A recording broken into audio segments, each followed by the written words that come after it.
Hey,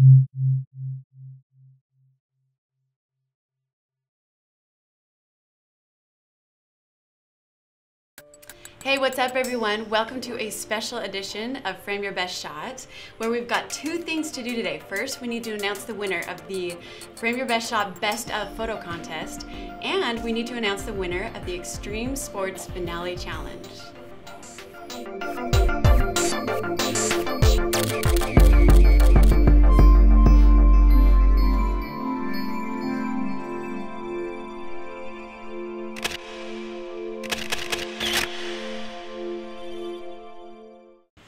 Hey everyone, welcome. I'm Melissa New. So we've got a very special guest first on the show, Dane Sanders. He's an author, he's an internationally award-winning photographer, he's a speaker, he does his own photography show. It's called Fast Track Coaching. He's a father, he's a husband, and a new friend of mine. Dane Sanders, can you hear me? I can. How are you? My friend? Good, so good. Thanks so much for being on the show. Yeah, my pleasure. You know, I juggle too. I can juggle. Let's see it. And I can pat my head. Can and you? Do this at the same time. Not many people can do that. Well, I mean, you are the man. I was going to say, out of all these things, what can't you do? Well, there's a lot. You can ask my wife, and she'll give you a long list of what I can. No way, no way. So, shoot, first of all, how does it feel to be on this side of the interview? Because usually you're the one doing the interviewing. How does it feel? It's fine. Honestly, I'm kind of boring. So I'm more than excited to be on this call because I love you guys. I love Framed, and I find I learned a long time ago that people get a lot more interested in what I am interested in when I bring really interesting people around me. So just because you're interviewing me, I'm still by association next to you, so I'm good. It's no problem. Well, we think you're interesting, so. Well, that's great. And I'm being self-deprecating intentionally. I actually think well of myself, so we'll be fine. Oh my gosh, he's got confidence. Awesome. Well, obviously you should, because you're very accomplished. You've done a lot of amazing things.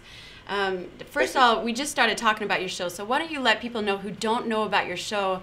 I mean, you look at the list of people that have been on Fast Track Coaching, and it's almost like this. You jump on with your Skype or with the software that you have, and you've got these amazingly talented people on your show. Yeah. And can you tell us about what your goal is with the show and what you're trying to do with it?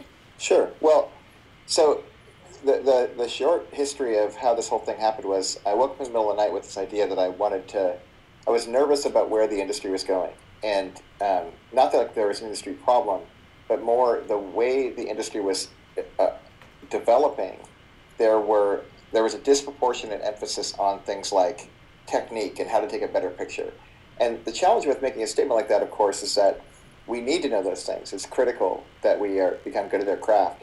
But I also recognize that there was no one, it seemed, that was spending much energy talking about not photography, but the photographer, the actual person behind the lens. Mm-hmm. And I get why. I think that largely our industry is full of folks who are behind the lens for a reason, and they have a unique perspective, which I like. But I also recognize that people who were aspiring to become photographers were looking to these leaders, and it was just so tempting to emulate rather than create and find something that is unique around the individual. Right. So I woke up in the middle of the night with this idea of a story, and that story led to me writing a bunch on my own. I didn't have a publisher or a agent or anything. Self-published it with the help of some friends who graciously underwrote the whole thing, some photographer friends. And once that got done, eventually Random House called and it turned into this 2-book thing. But throughout it all, I just found myself in a lot of conversations with regular people who were just remarkable people.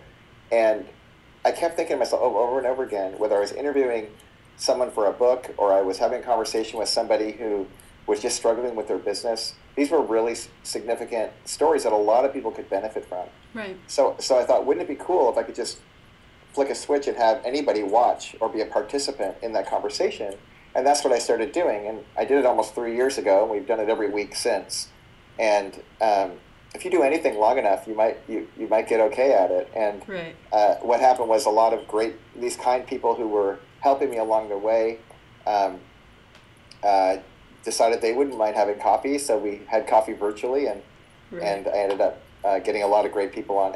And some of those folks, honestly, like my interview with Seth Godin in particular, it's one of the most significant conversations I've had with a non-photographer about photography. And why was that significant to you? That was going to be my next question. Amongst all of these amazing people, who has really hit you hard? Well, a lot have. I mean, just today I had Vincent LaFerre on, and if you guys don't know Vincent, as a Pulitzer Prize-winning still photographer, but then making the jump and now becoming a filmmaker, he's just a remarkable, committed guy to what he does. But he is also a remarkable guy. Like, he's just a great dad. Right. And those are parts of the stories that I think, if you only look at people like single-dimensionally, it's tempting to think that's the whole of who they are. There's just a lot more to them. Right. And I think it's important for people to see that. And I'm sure we'll have a chance to talk more about that later. But when you think about the craft that we create, finding out who we are, signature, and having that flow through our work, and with whatever medium we use, whether it's you hosting a show, someone taking a picture, someone writing a book, I don't just want to opportunistically make something that a lot of people would buy or view. I want to make something that is a reflection of me. Right. And sometimes that's really daunting, especially when you're starting out. So to make these people human in a way that people can relate with, I think was an important mandate, so that other people at home who are sitting in a dimly lit room at 2 a.m. could be hopeful. Like, there's something for them to say or do or create if they're willing to do the work to do it. Well, what's interesting about you, Dane, is that, here I had a half-hour communication with you over the phone, as one daughter is, honestly, she was pooping all over the floor. I mean, if you must know, in this conversation that I had with you, you are relatable, and you made it very comfortable for someone to get to know you. And I think that's a talent that you have, that you're not just a photographer, you're someone that makes people comfortable with photography, with your show, with your friends. And so that's why I can honestly say you are now a new friend of mine, because here I had this amazing conversation about life. We didn't even talk about photography or anything about that. We talked about husband and your son and about your father. And so kudos to you on what you're doing to the industry. I just really appreciate it. Thank you. Well, it's funny, you mentioned that whole, here's the challenge. So the photo industry has evolved with sputters and spurts for centuries, and it's exciting. And at the same time, we're kind of quirky people. And I think about this one guy who actually made a comment similar to one that you just made, Seth Godin, who I mentioned earlier. I had a chance to interview him. Early on, he read my book, and he called it, in front of 500 people in this huge auditorium, he held it up and he said, you got to read Dane's book. It's a photography book that's not about photography. Huh. And there's two good news. He's right. It was a photographer book, not a photography book. Right. Now, the challenge is, in an industry where everybody's used to photography books, they could get offended. Like, I've been labeled as negative things on Twitter and Facebook and different places, and I understand people's criticisms, because it's not normal. It's not the status quo. Right. But it is my contribution. Right. And I'm a big fan of contributing with whatever's in your hand, with what you have uniquely been gifted to give. Yeah. And guys like Vincent LaFerre is a great example. And ironically, given the age that we're in, there's a mandate now that, given how much competition there is, how everybody can create and put something out there, if you want to be unique in any way, your best shot at unique is you. Right. There's only one signature. And people know that in a kind of popularized way, but to actually have the courage to go and create something that is uniquely yours and put it out there, it can be terrifying. Oh, yeah. And people who do that are my hero, and they inspire me to want to do the same thing. Well, anytime you put your face on a video or a book or whatever, that's vulnerable. So kudos to you. Thanks, and to you too. Those mean comments hurt. Anyways, no, I totally get what you're saying. No doubt, everything that you're doing, you're definitely opening yourself up for criticism. But yeah. I like what you're doing. So thank you. For whatever that's worth. I do too. So let's talk about you as a photographer real fast. I mean, obviously you had to start with photography to now go and influence all these photographers. Where did you start? When people think of Dane Sanders photography, do you have a style, or do you do all types of things? Talk to us about your photography. Well, it's, we're all kind of moving targets in that regard, and we're all evolving, I suspect. But for me, my start was pretty unorthodox. I was in my early 30s, and I was teaching leadership and character development at a liberal arts college in Santa Barbara, California. And I had this student, a guy named David J., who was emerging as a kind of superstar young kid. And he was taking leadership from me, and I was taking photo lessons from him. And he got me into the game, honestly. I second shot my first 2 weddings with him. Then I second shot 2 weddings and then shot my first professional wedding right out of the gate. And that was, in retrospect, it was really dumb. I dodged some bullets, got lucky. But I had other skills where my photo skills failed me that covered. So I was good with people. I cared a lot about building a business that would last beyond me. A bunch of different things were at play for me. And it made a difference in people's lives, and that was really meaningful. So when I started, honestly, my skill set was low with my camera, and because I had a side job, I could pick and choose my jobs and still practice my craft on my own terms and try to catch up to the brand I was building. So I really viewed photography as a business, at least the wedding business when I was starting, as a full spectrum of responsibility. One part of that spectrum was with my camera, one was marketing and branding, one was systems, one was deliverables, and then all of the pipeline of sales that go behind all that. Like, there's a lot that goes into running a photo business. And I knew from the beginning that I wanted to take responsibility for all of it, and that the craft of photography itself was something that I was going to have to work at consistently my whole career regardless. But I wasn't going to go get hamstrung and wait until I had arrived before I was going to assert myself. Right. And I asserted myself, and that was great. And for about a decade, I shot weddings.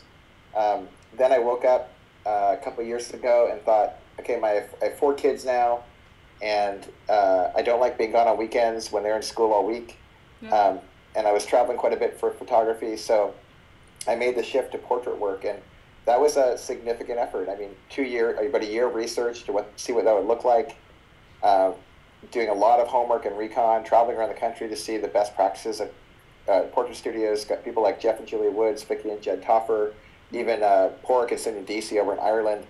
And these folks had a significant influence on me. And then I made the jump last fall and full swing this fall, almost exclusively portraits, although I do still shoot weddings quite a bit when they come in, but I don't go after them at all. And it's just way more in tune with where my whole life is, not just my photography. But here's the irony is, with weddings, I would only have less than 15 events a year. Now with portraits, I might have 15 events in a month. And it's forced my craft to improve radically. And it's funny, I think now I'm actually proud of my work, whereas for the first part of my career, I knew it was good enough. I knew my clients couldn't. It was a sophisticated product to an unsophisticated audience, and they would put up with it, and they really forgave me because they liked me. But I've really fallen in love with this photo thing all over again in a way that actually has been surprising, and I'm really proud of the work that I'm creating. Well, you should be. I mean, you said something, a sophisticated work in an unsophisticated world. You have such a pulse on the industry right now because you are talking to a lot of these people, kind of the industry leaders. Where is it going? I mean, you talked about beforehand that you're kind of becoming disgusted with it. Where do you see it going? Well, yeah, I want to be careful. I'm not disgusted with the industry. I just think the industry, just pragmatically, there's an increase in supply of photographers. It's undoubtable. Everyone, literally, if you have a phone, you're a photographer. So, and that wasn't the case before. So when you have an increase in supply of people who can deliver in any genre, like you think of photojournalism, Vince just told me a moment ago just how it's almost impossible to be a photojournalist right now because everyone is, you think of all the stuff that happened at Penn State recently, and like all the footage has come from people's phones, all of it. And because they turned over the camera, like the TV gear camera, they had no gear left. Well, who they don't care. It doesn't matter. It's all being captured by somebody else.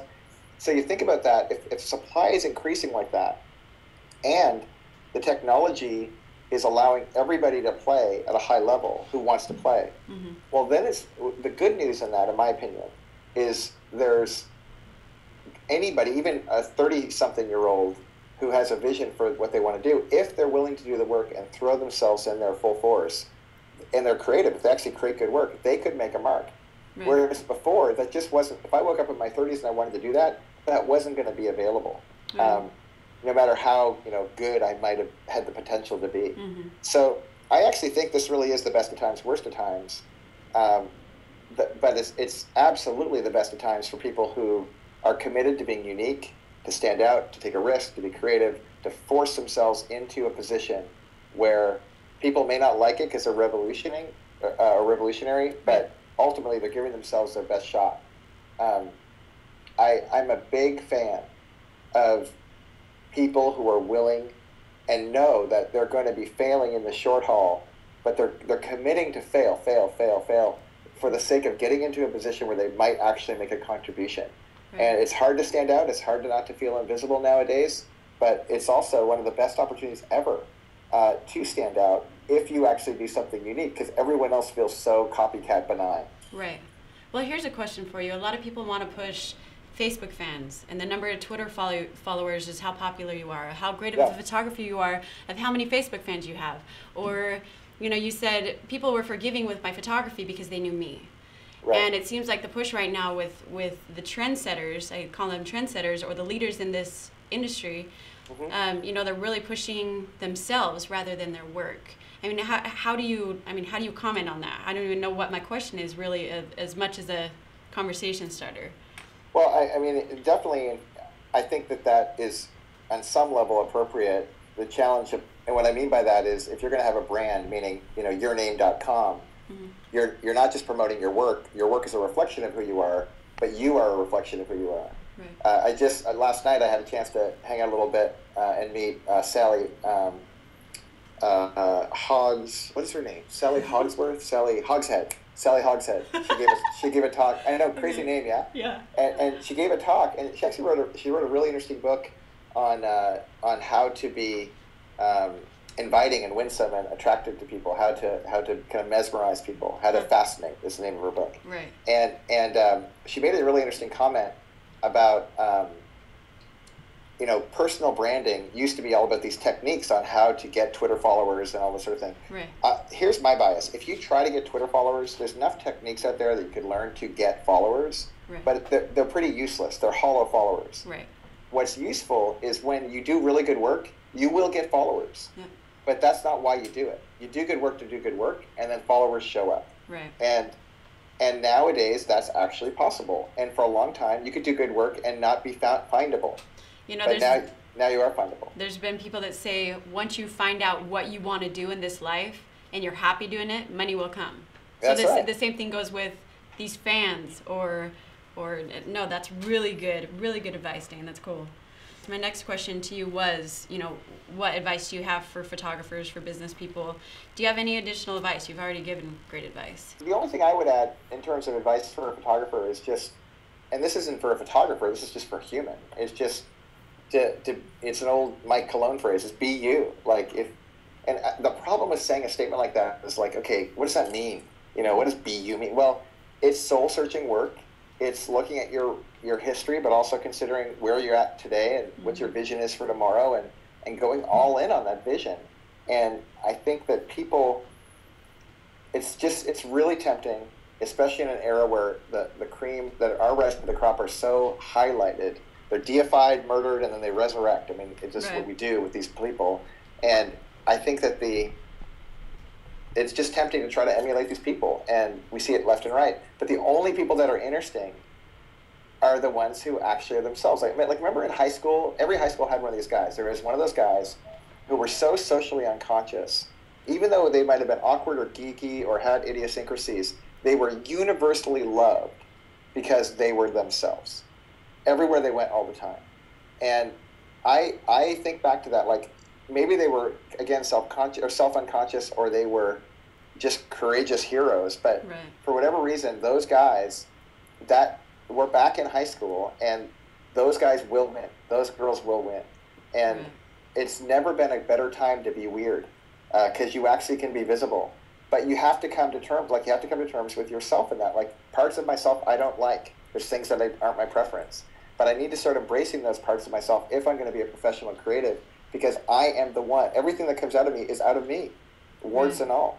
And if there's something interesting to some other people in that process, that's exciting. But really, for me, it's about personal expression. And if I can find vehicles to personally express myself in a regular way that is creating value for other people, that's a great life. And I want to be a professional creative for that purpose. So are you saying that you were that guy in high school? Were you weird, No, Dane? Were you kind of a nerd? I was honestly, I was a chameleon in high school. Were you? Yeah, I played a game where I was just like, depending on the context I was in, I never felt really cool. I never felt really uncool. I was just one of those guys that kind of walked the borders. And I think I missed out on a lot of cool things in life because I just was so scared of those parts of myself I didn't like. Sure. And it's fun. The older I get, the more comfortable I am in my own skin. Even like people who are critical of me, I like those people. Especially when they're not anonymous, when they're just real people who tell me the truth. Sure. I'm like, that's a gift. I feel bad for the cowardly people who are hiding behind false personas, but I love it when people tell me truth, because that gives me a chance to have redemption in my life and hope in my life and humility, and it's great. Well, what's cool is that you're now teaching people how to be confident. So obviously we go through things in life for a reason, and you're now reflecting that on people. Well, awesome stuff. Let's break away from the serious talk real fast, and let's dive into a photo contest. Should we do that? I love it. That sounds great. Cool. So I want to, first of all, the viewers, they put themselves into our best of photo contest, and they were vying for a 30 by 40 Bay Photo album metal print, which is a beautiful, beautiful, good size. And so, what do you think? What do you think of the whole shebang? Did you take a look at all of them? I sure did. I spent a long time actually. Yeah. We're talking about the Facebook contest. That's right. Where all the okay, yeah. So first of all, I'm really impressed. I think it's a pretty daunting category to say the best image you ever took, because I have a hunch many of these people took a lot of images, and selecting the best is just challenging. You know, what does that mean? And so with each of the images that were shot, I'm confident every photographer had an intention, and the challenge, of course, is to consider how the image is impacting people. And for me, that's my biggest measuring stick. If the image impacts me, if it moves me, it makes me pause or think or laugh or cry or just take pause, that's the measuring stick for me. And then there's other issues in it, things like, basic rules of photography or composition, or especially around composition, or even tonality or how it was processed or cropped or whatever. Right. So this is just one take. I want to give this big qualifier, and I want to just definitely celebrate people who are putting themselves out there. I think it's awesome. Because that takes courage. I mean, that takes courage to know that someone like you is that might be talking about their photo. I mean, that takes courage. Well, yeah, I think it does for anybody. I think it does, and I'm going to speak candidly because I want it, but I hope the people who receive the words receive it in the intention I mean, which is really, I want it to be constructive for them to have their next picture be even better. Awesome. So going through them, I started with Courtney Renee Denny's image, and I thought it was a very provocative image for a number of reasons. Number one. And if it's okay with you, I'm going to very quickly go through each image that I saw and say what I liked or didn't like. Great. And then give you my top three. Okay. Great. Okay. So Courtney's image, I liked it because it was edgy. Edginess matched the tone and feel of the image itself, with the tattoos on the woman's body, her curvy features, even the intertwining of the hands, the use of from a graphic design perspective, the full cap Helvetica on the right, and then the kind of dingy scripted on the left for her name. It was clever, and I liked it. It wasn't in my top three, but it was definitely one I paused at a number of times. Okay.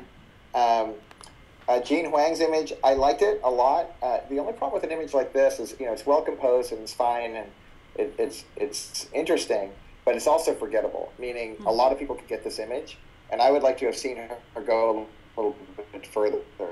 This could be a candidate. She got lower to the horizon, to like on the same edge as the floor. The buildings themselves would have become crisp as a reflection in the water, crisper, and or kind of should have done more with the sun, or could have done some things in HDR, subtle HDR techniques. Could have made the image better. Okay. Tim Doolan's image, I like it and I don't like it. I love the clouds. I took an image very similar to this morning when I went for a walk. when sunrise was happening. But again, it's the same kind of thing where a lot more could be done, especially around cropping. The foreground of the field was just not as, it didn't add to the image. And that's a question I ask all the time whenever I'm selecting or cropping. If color doesn't add to the image, or foreground or background, I try to remove it. I prefer minimalistic images, and that's one of the reasons why I think this image could have been improved. Okay. So Elodie Valmarie photography. This is a cute image, and I think it's great. Selective focus with the image, and it tells a story. Even the images that are out of focus in the background, the kid's just really cute. The challenge with this, an image like this, we've seen this image before, and I think you could crop tighter. You could do a lot of different things with the image itself, but it just felt a little bit like I wanted more. Even though it's a great glass. Obviously, it's probably looks like a 35 1.2 for lens, and I think it's a great shot. But I just wish there was more than she'd gone with it. Right. The next image, Anna Krumar-Kittel. This is interesting for me. I'm a big fan of horizon images, generally speaking, but I couldn't get. I think there's probably some intention here that I just didn't understand that she was trying to accomplish. If it was just the sunset, I would want to have done more with the sunset. But the way it's exposed and captured, it just felt like fall harvest in the sunset can be beautiful. But I would love to see experiments with how she could take it even further. Okay. The next image, Fabian Poorman. Now, this is an interesting image to me for a number of reasons. One, I love curvy women. I think she looked beautiful. But that's the challenge with an image like this, because it's tempting. It can be, if it's like, well, you're tough compositionally and tack sharp, and it's like almost like a fog to the image, it loses something to me. Also, she could have been posed differently to have her arms be more flattering, maybe a slightly different angle. But with pretty subjects, it's tempting to kind of just cover problems with pretty subjects. And I know that's something that any of us can fall prey to, and it's a good reason why, if you have a pretty subject, just know you have to make the image extraordinary and really take care of details. Somebody who I love who does this very well is my friend Jared Gionis, who can take a not attractive subject and make them look gorgeous, and take an attractive subject and make them look jaw-dropping. Great. Okay. The next image, Brianna Thurston. I have a hunch this is a very meaningful moment between two people, but I don't know why, and as a result, it doesn't pull me in. The next image, Elaine Beal-Smith. This is kind of fun. I think of like a kid's band's album cover. I think it's kind of fun, but I don't have enough context for it, and it seems more clever than it is a well-composed image. Okay.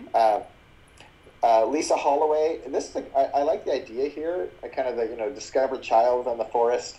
I think compositionally using the leaves to frame the baby's cool. But I probably would have done a tighter crop. I might have even tried to get a different angle so it looked like even the top where the pathway was covered with leaves or something. But I think more could be done. But it's kind of leaning too much into props with colored boxes and the furry thing around the baby. Okay. The next image I love, Kelly West Mars with the 3 cats. I just think it's brilliant. I think it's compositionally great. I think it's, for what it is, I think it's cool. And anyone who's ever worked with animals, this is an impossible image, because cats do whatever the heck they want to do. But I thought this was really, really kind of fun. Very creative. Okay. Very creative. Jen Carver's image, I think is phenomenal. I love the composition. I love the leading lines. It's hard to do a horizontal leading line that points at something like this. So the bridge that kind of goes along the top horizon that frames out Jen Carver photography and then points down at what you want to look at. Tight focus, tack sharp focus on the subject. The twirl, the motion, and the dress is great. There's a little bit in the left foreground that is a little bit it draws my eye in a way that I prefer it didn't. But honestly, I think this is a really solid image. Great. The next one, Deb Diekoff's image. The problem with an image like this is eyes are always drawn to light, and although there's decent composition on the subject's eyes, the spottiness in the grass behind, and then the white birch behind, and then the tight focus on the subject, and the fact that the subject the flower is almost up the girl's nose. It just is distracting. I think a lot more could have been done to enhance this, take this image further. Okay. This next image by Siddharth Sharma is just brilliant. It's one of my favorite images of the entire competition. Tell me why. I mentioned earlier that I love horizons, and but I don't like it when horizons cut off subjects. And clearly, the subject is the child in the front. The subject is camera unaware, which I prefer. It's on a beach. There's a lot of motion and pointing. Even the leading line of the co-star of the image in the upper right-hand corner, pointing almost down at the child. The child looks like she's dancing. The reflection is effective. The high key, blown-out white draws the attention in with the contrast. It's a brilliant image. It's the kind of image that, even though I don't know who the girl is, I want it framed and up over my mantle. I think it's brilliant. Awesome. The next image, Stewart's image, it's kind of cool, the idea of a subject, a statue and that sort of thing. But for myself, I made a decision a long time ago. If an object isn't moving, it's not very challenging to deal with. And to take a subject like this and create this kind of a frame, I don't know, it seems like a lot more could have been done. A tighter crop, a more interesting angle, even a more interesting pose. I think the woman's body can, if you put weight on one foot or the other and push out anything that can bend, you can do. He did that a little bit with the arms, but I think more could have been done to have made the image better. Okay. Angela's image, great shot. It's exciting. It's for what it is. It's great. It looks like it's, I don't know if it's in Venice or, yeah, it is in Venice. Lightning shots are, anyone who gets one of those, I'm impressed by. The challenge, of course, is that it feels more like fortune to have gotten the shot, and the actual composition of the whole thing. It would have been way more interesting if the boats weren't in the image and there was a tighter crop on just the dark natural vignetting onto the city. But with the boats in the front, it's just a little too distracting to me. Ah, okay. Mike Hallman's image, I paused at this one. I liked it. I loved it. Actually, every time I see a well-shot, light flare, sun flare, through tree image, I'm just drawn to it. I love the ambient light behind and the rolling hills. Solid image. I didn't make my top three, but I thought it was a great shot. Great. Next image is a similar shot. It's unfortunate for Chad that it was right on the heels of the previous image because of Mike's, because Mike's felt like a stronger delivery on a similar kind of sun-drenched image. So I like Chad's images, but when I went comparatively, I thought the other one was stronger. One thing that took away from this image for me was it looks like he shot at like an f2.8 or something like that. If he had shot this at like f11, he would have gotten more of a lens flare, kind of the edginess to the sun, which would have made the image, I think, a little bit more interesting. Oh. And also on the right hand side, you can see the darkness over the behind the grass looks a little bit distracting to me. Wow, good feedback. The next image is Ryan's image is very provocative. At first I was kind of like, nah, I don't like it, but the more, because it just felt like just a little too dark and edgy for me. Sure. But at the same time, honestly, as I look at it compositionally and how it's laid out, it's a strong image. It's just not my taste. Okay. The next image is cute. I have kids. I love kids. The little wisp of hair and the camera unaware is nice. Honestly, the little things for me that are challenging are just the shampoo bottles behind. If you had turned around just a little bit more to the right, I think it could have been a stronger image. And I would have taken advantage of the bubbles. If you had the right equipment to play with depth of field, you could have done a lot of cool things with the bubbles around the kid. Great. Craig's image, I think, is really strong. It's obviously shot in studio, beautiful subject, well posed, great tonality, great classic black and white image. You see all the detail in the dress. I love it. For what it is, it's great.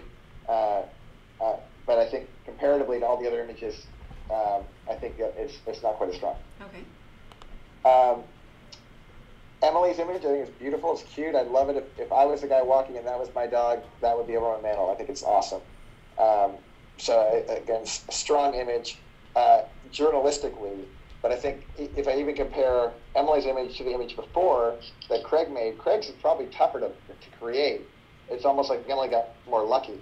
But I think that on the whole, it's a solid image. All right, so Susan's image of the polar bear, I think it's a really interesting attempt. It's a great image of the polar bear's head. My gosh, it's beautiful. And the idea of kind of touching hands and through the glass reflection, I think it's a really interesting idea. Right.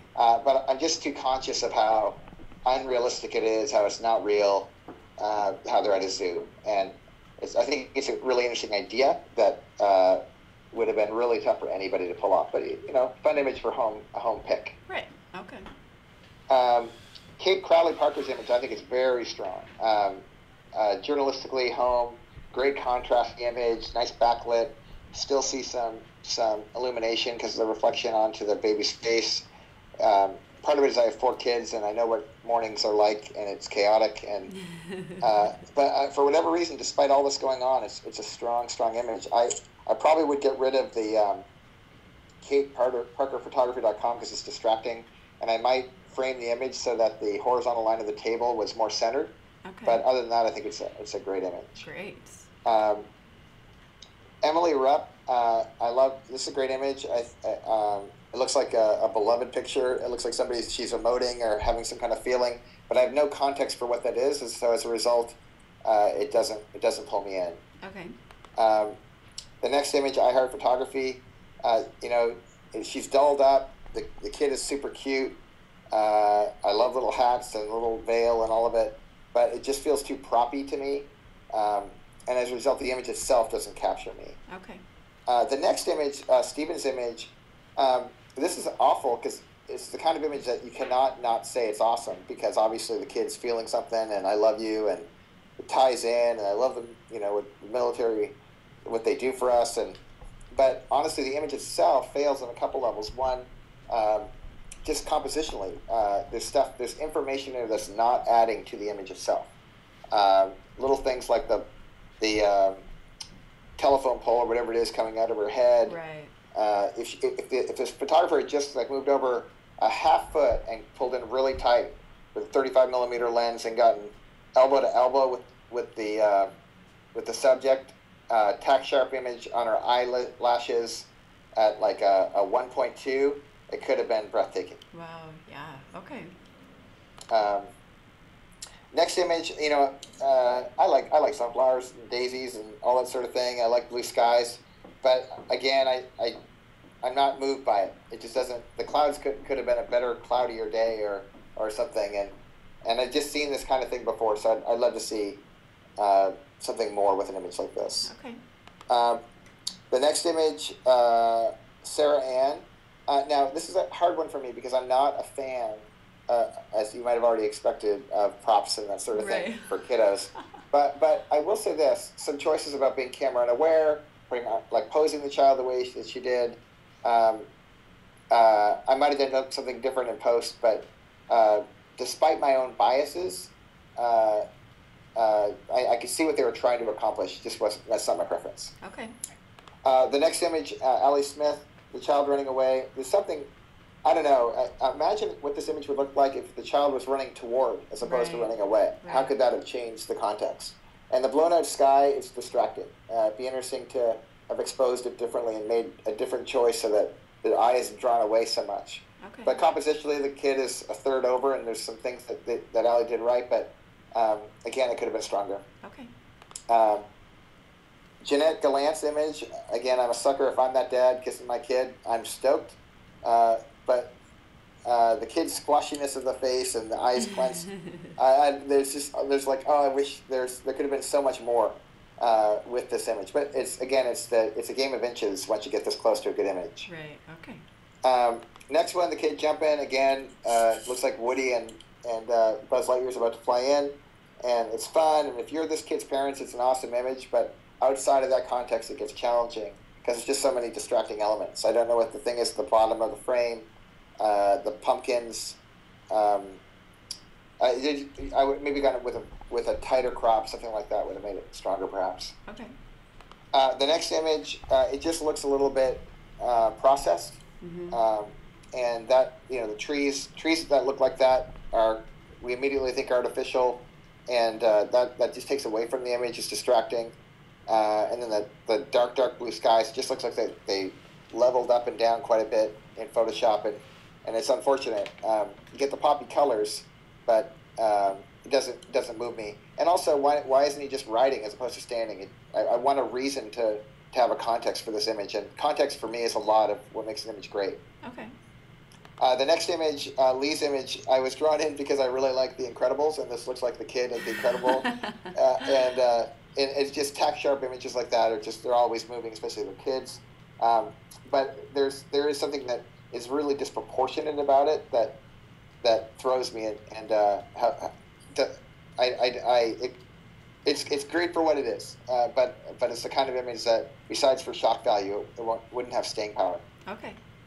The next image, again, this one could have been cool, but you can see things like the shadow from the flash, and that there wasn't a tack sharpness to the eyes. If you contrast this with the last image, you can see a pretty stark difference. And whenever you're going to put type on an image, you got to be really careful. Like the capital ALW, I get what they're trying to accomplish with always photography, but there's I don't know. Especially with a contest like this, I would just not have included that. And I probably would have picked a different image because there's nothing that moves me about it. Okay. Sarah Jones's Shine On image, I think it's, again, cute concept, nice idea. Maybe if the guy's foot had been kicked up, it would have been better compositionally, or they had moved over to the left. But I like the idea of the girls going, oh, isn't this cute? But it's a bummer because all those girls are so cute. We're missing their faces. And could there have been some other way they could have done something similar? Right. And also, to have them almost be kissing as opposed to be kissing would have made for a better image. Oh. The next image was very Matrixy, Diana's image. I was like, wow, I have no idea how she did it. It's very clever. Maybe she shot it in different contexts and blurred images or did something. But I took pause with it, and I like the kind of elegance. But her left arm, the way it comes straight like that, it just looks awkward. And I might have maybe put it along her body line. And had it more kind of lilting along the line of her dress. But when it comes straight forward like that, and I focus specifically on that part, it looks like her body part her arm is broken. Short or broken, kind of okay. Thrusting forward. But, who's not going to look at this image and go, how the heck did they do that? Right, okay. Next image I think is very strong. The veil has kind of a natural, texture to it. But I would have cropped it a lot tighter. There's a lot of wasted space. That's negative space, but not true negative space. And as a result, I'm distracted, especially with the window side. But good use of window light. Sure.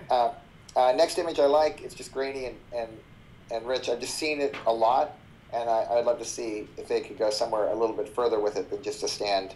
And if you're going to do this image the way it is, I would also frame it tighter so that compositionally it's more in symmetry. Huh. Okay. The next image, Tegan's image, it's great. I mean, it's very artistic, and it looks like it could be a mannequin. Great care in getting the studio shot done properly. I'm not particularly moved by it, but I do like how she understated, he or she, I believe it's she, understated her name, tied it in with the color. Very stripped down image, which I think she did well with, even though it's not my preference. Okay. Good use of lighting too. Right. The next image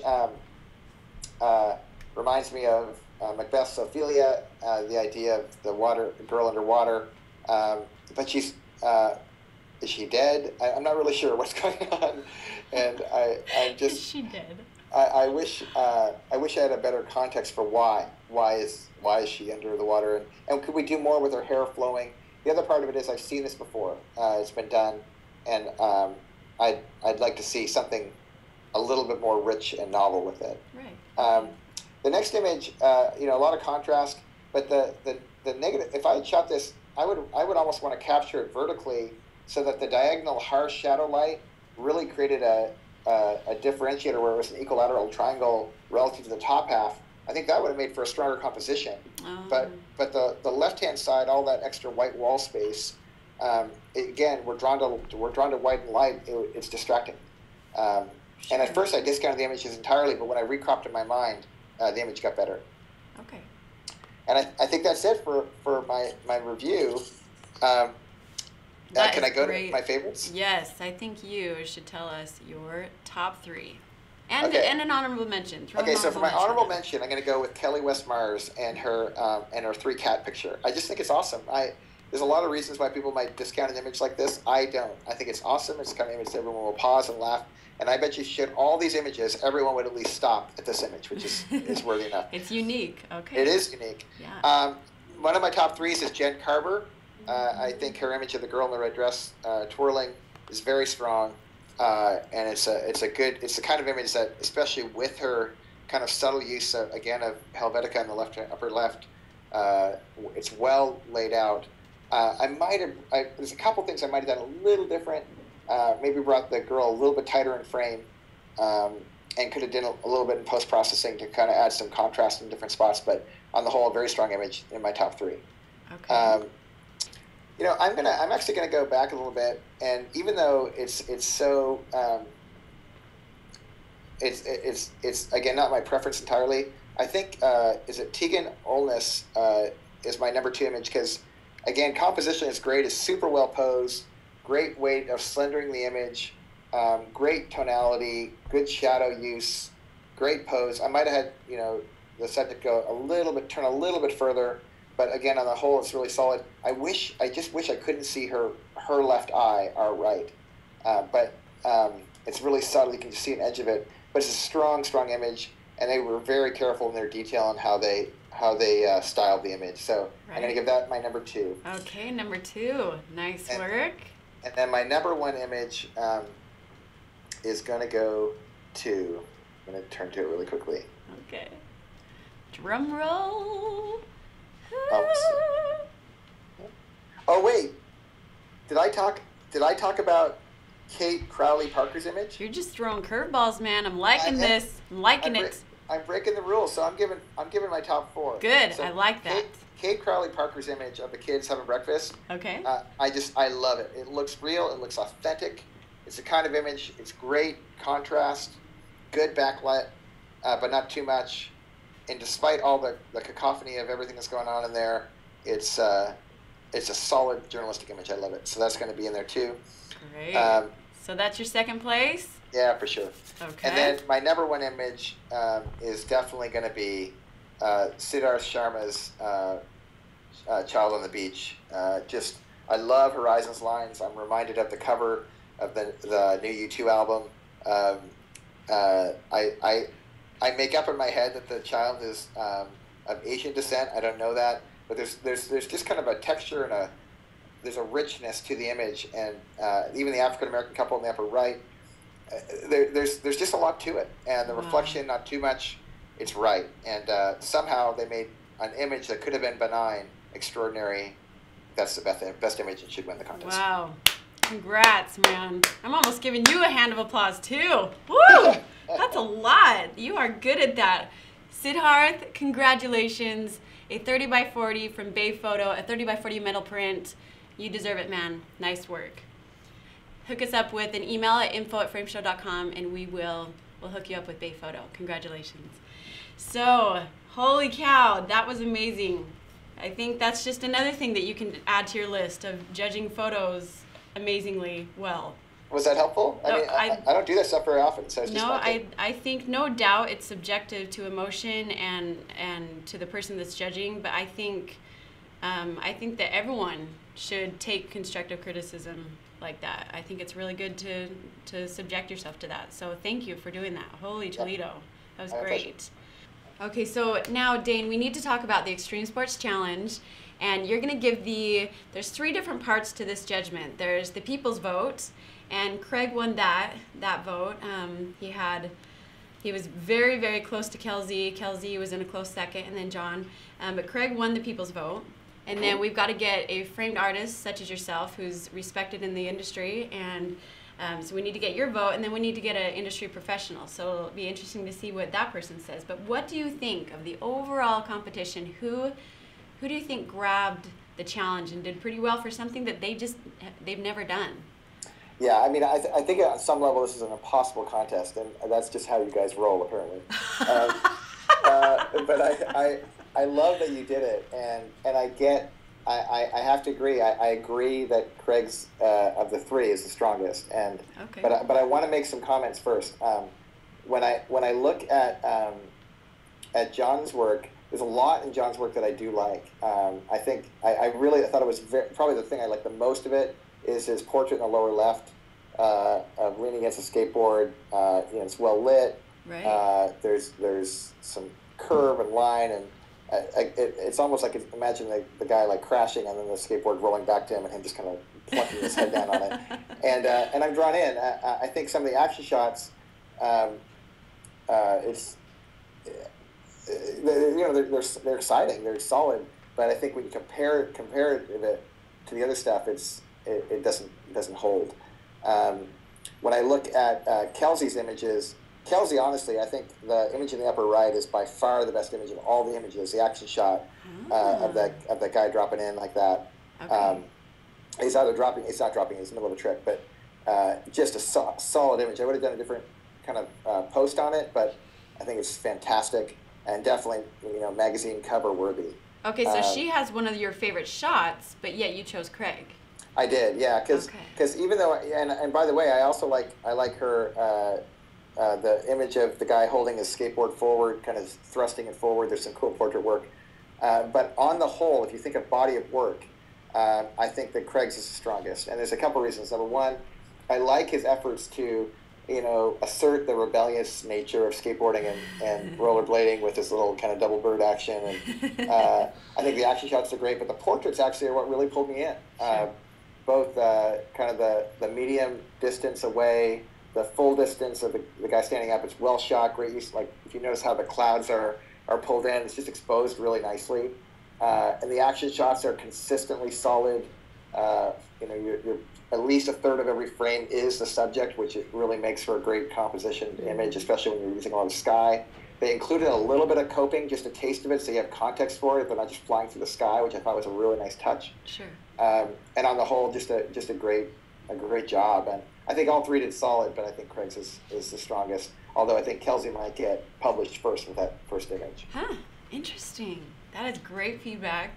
Well, all three of them really, getting to know all these people that did the challenges, it's one thing to submit yourself to a photo contest, but one where you're actually oh my gosh, on video.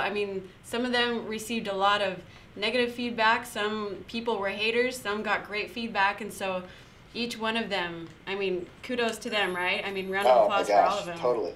Yeah. So thank you, Craig. You got Mr. Dane Sanders' vote. Congratulations.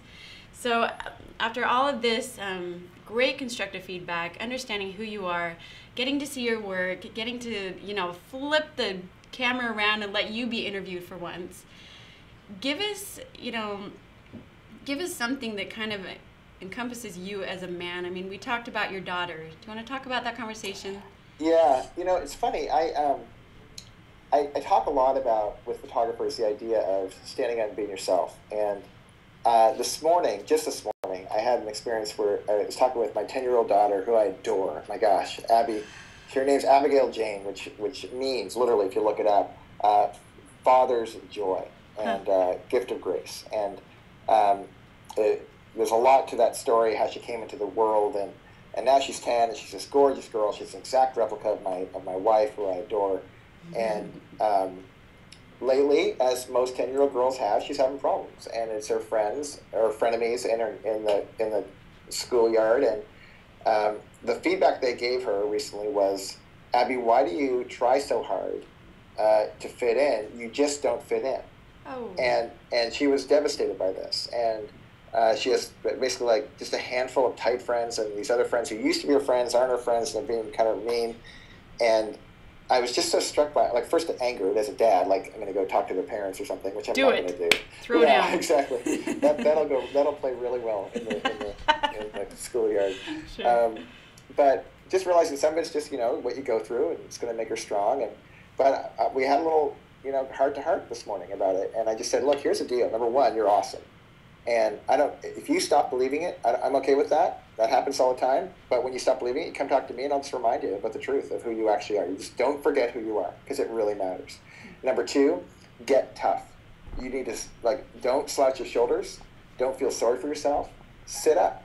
Be strong. If they're going to criticize you, let them criticize all of you. Let them see it all. Put it on display. And the truth is, and I said, I promise you this, number 3, those same girls, if you are true to yourself, those same girls will track you down someday in life and beg to be your friend. And you'll have a chance to make a decision whether you want to, because their mode of being, of envy and comparison and trying to get stronger by pushing down other people, that is a model that is everywhere in the world, but absolutely is bankrupt. It leads to nothing. And your best chance of having the life you really want, the life that is life, is for you to be yourself. And if unabashedly, and I know that there's parts of you don't like, there's parts of me I don't like, but it's not very resourceful to not like me, because I'm stuck with me whether I like it or not. Yeah. So my invitation for you, Abby, is to go for it as you. And I plan on doing it with you, and I'm your biggest fan.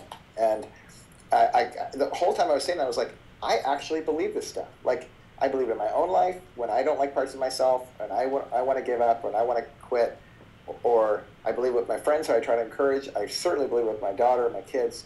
But I think this is actually universal. And it's a human universal that when we play it out through our creative professions, I can't imagine a better wish for people than for them to just embrace who they were made in. I'm a believer. I believe in Jesus. And I believe God made us a certain kind of way for a purpose, even if there's parts of us who prefer not to be there. And it's hard to embrace those things. I get that part. Existentially, it's rough. But all the people I know who live fulfilled lives, they've come to terms with who they actually are, made friends with that person, put it on display, and it's irresistible. And I want to be that guy. I want my kids to be that kind of person. I want photographers I'm around. And honestly, selfishly, our industry will improve if all professional creatives make that decision. What a world we'd live in if people got unabashedly assertive with who they were made to be uniquely. Dane, I want to be in that world. You're talking on a photography show, but yet I'm not holding a camera right now, and I needed to hear that today. So I appreciate that a lot. I think that we all need to get tough, put ourselves out there, get tough, and love who you are. I love that. Thank you. My pleasure. Thanks for being my friend. Heck yeah. Let's hang out now. Okay. Tell your wife we got a date night tomorrow night. All right. Well, Dane, honestly, I really appreciate your time. The fact that you did a lot of constructive criticism. I hope that people take that to heart and really try to improve and put themselves out there. Thank you guys this whole season for doing these photo contests and allowing us to be a part of kind of your journey with photography. I think that's important to, these cool guys on here that are judging your photos, I think that's really cool that you guys took part in these photo contests, so thank you. And Dane, thank you so much. Thank you for all you're doing, for giving me a boost in my saddle today, and encouraging us to be unique, be ourselves. So thank you. I appreciate it. Bless you guys for all you're doing. I'm a huge and growing fan of Framed, and I think our industry needs you guys. And on those rainy days when it's dark and lonely, just know that there's a lot of jokers like me out there who are grateful for your sacrifice to make this happen. Thank you. Thank you, Dane. Have a good one, my friend. All right. Take care. All right. Bye-bye.